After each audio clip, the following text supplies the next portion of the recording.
Lindiwe Sisulu will be handing over houses to military veterans and at the same time issuing title deeds to the beneficiaries.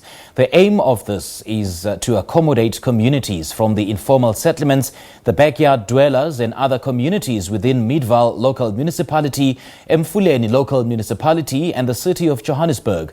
Let's cross back to our reporter Nosipho Mncube for an update on this story. Nosipho, good to have you back on the agenda. You have since moved to another location. What is happening there now? A very good morning to you, Mncube. As you have mentioned, now we are Extension 4, Savannah City, where we have moved to the location where the military veterans will be receiving their houses. I have with me Yonela Diko, who is the spokesperson for Human Settlements, who will be able to discuss us further about what to expect in today's program, as well as the recipients or the beneficiaries of these houses. Yonela, thank you so much for your time. Please tell us more about today's program, how you went about identifying these military veterans who will be receiving their houses, how many of them as well.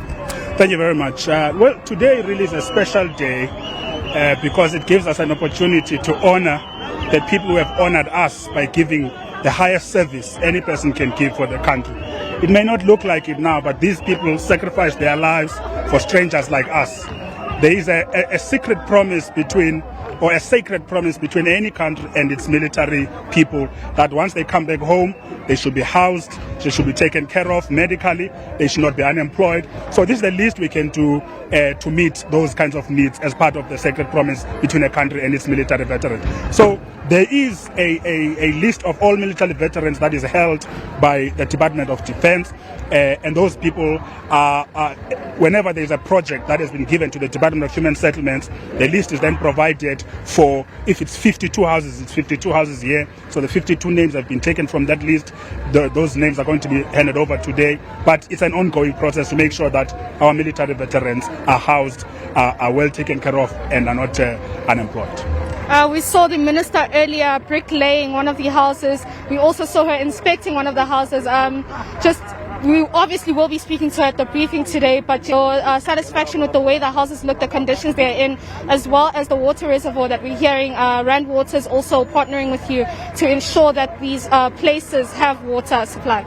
It's actually beautiful. I think one of the things that people have a lack of understanding in the houses that government builds, particularly these ones, they are set at the highest standard. The only difference is that they are then subsidized by the government. Government puts a lot of money.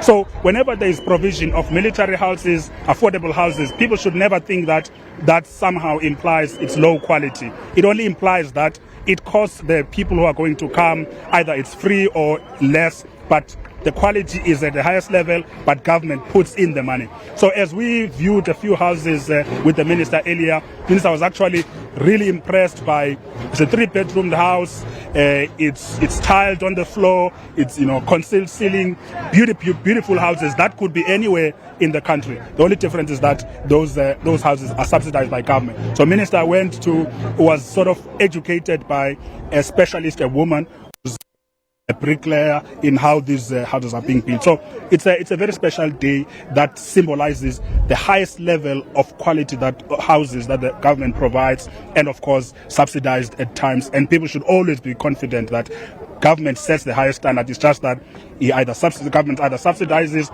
or people get these houses for free, but they are of highest quality.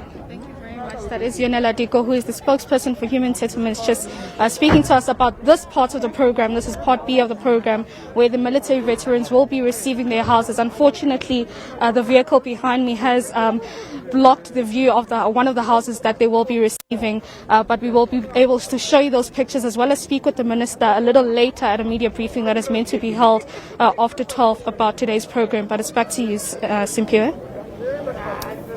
All right, we'll certainly touch base with you a little later on, Nosipho. Thank you so much for your time. That was our reporter, Nosipho Mncube, speaking to us live from Savannah City in the south of Johannesburg, where the minister, Lindiwe Sisulu, will be handing over houses to military veterans.